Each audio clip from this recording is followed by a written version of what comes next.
Assalamualaikum warahmatullahi wabarakatuh. Perkenalkan, nama saya Nindya Widiastri dengan NIM 225790002 dari Prodi Perdagangan Internasional.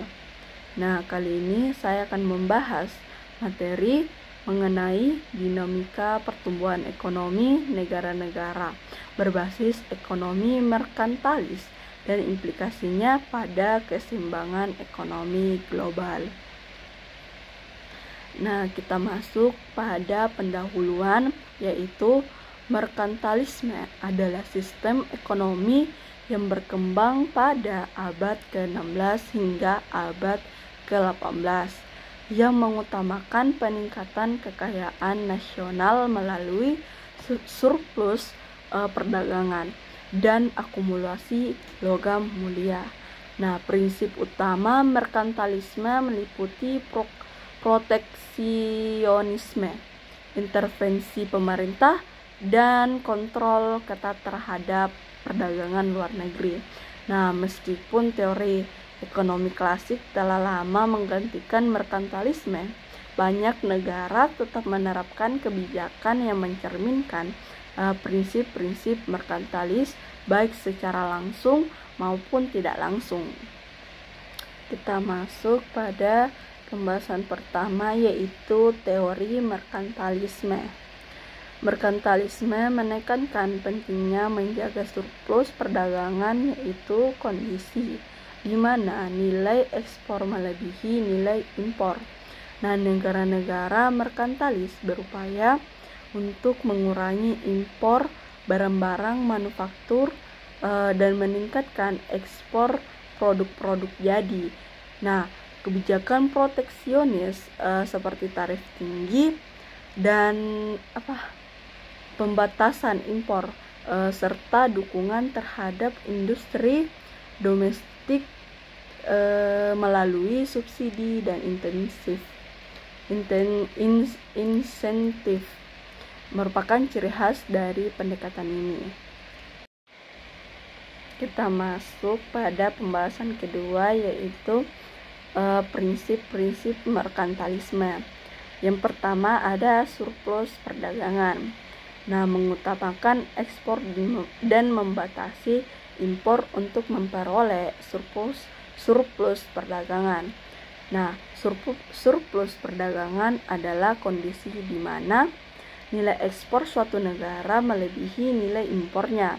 Nah, dalam prinsip merkantilisme, surplus perdagangan dianggap sangat penting karena dianggap sebagai cara utama untuk meningkatkan kekayaan nasional.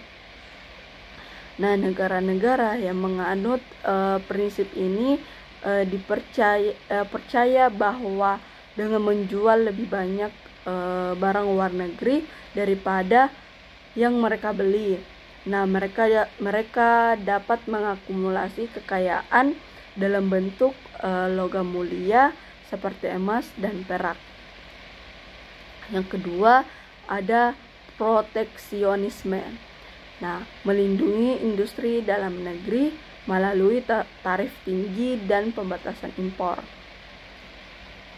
Proteksionisme adalah kebijakan melindungi industri dalam negeri dari persaingan asing dengan membatasi impor dan menerapkan tarif tinggi pada barang-barang yang masuk.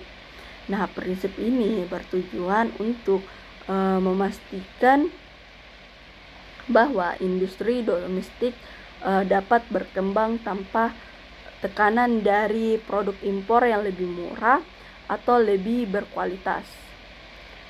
Yang ketiga ada intervensi pemerintah. Pemerintah berperan aktif dalam mengatur perdagangan dan ekonomi untuk mendukung industri nasional.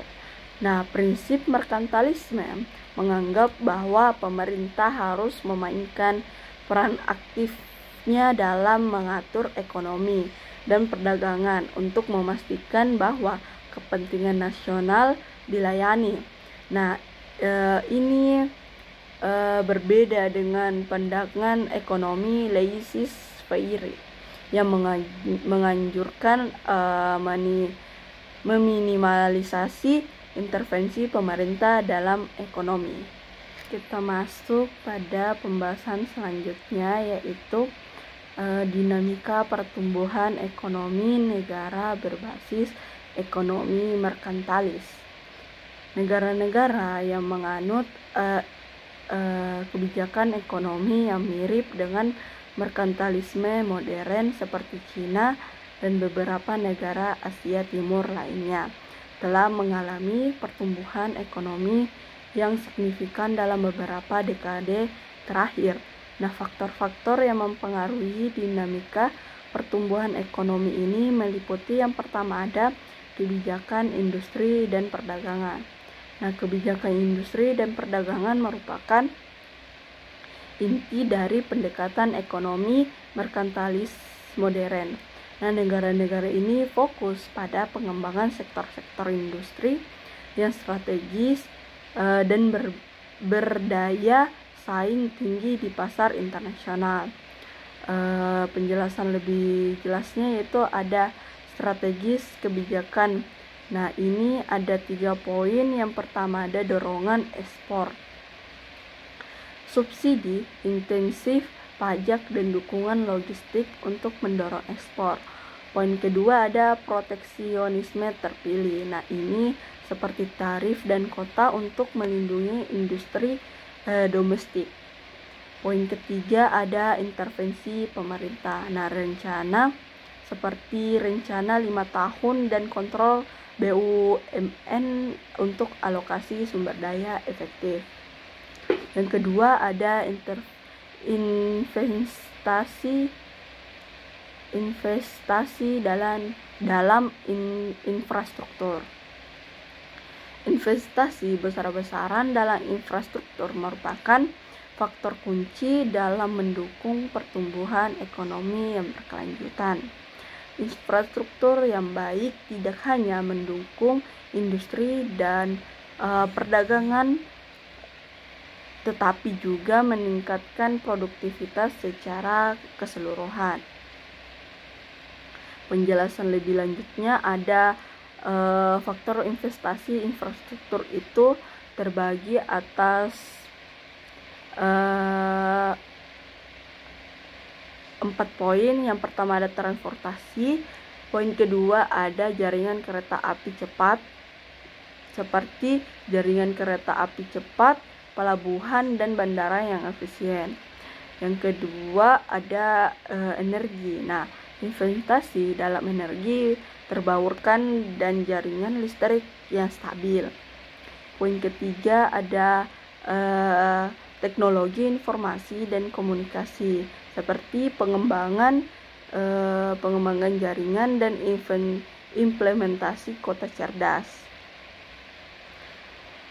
Yang ketiga ada pengembangan teknologi dan inovasi. Nah, pengembangan teknologi dan inovasi merupakan pendorong utama bagi pertumbuhan ekonomi dalam ekonomi modern yang berbasis pada pengetahuan dan industri.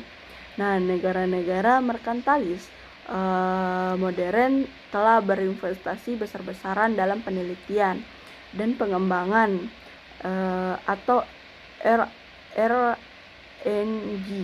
serta pendidikan untuk meningkatkan kemampuan inovasi mereka. Seperti strategi pengembangan teknologi dan inovasi poinnya terbagi atas ada 6 poin. Yang pertama ada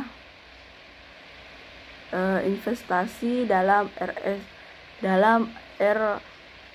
R&D seperti pembiayaan pemerintah. Nah, peningkatan alokasi anggaran untuk penelitian dan pengembangan di universitas, institusi penelitian, dan sektor swasta.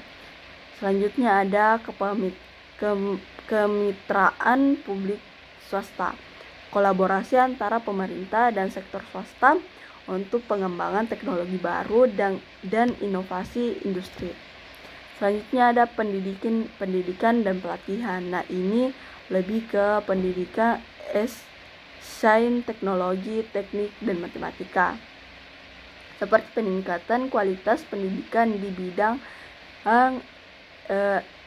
sains, teknologi, teknik, dan matematika untuk menciptakan tenaga kerja yang terampil dan inovatif. Selanjutnya ada pelatihan vokasi.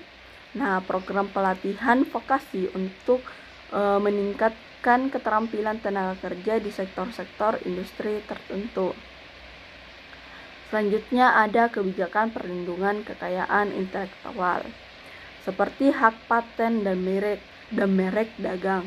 Nah, penguatan hukum dan regulasi perlindungan kekayaan intelektual untuk mendorong inovasi dan memastikan bahwa penemuan baru dilindungi secara hukum. Selanjutnya ada ekosistem inovasi. Ini terdiri atas inkubator dan akselerator.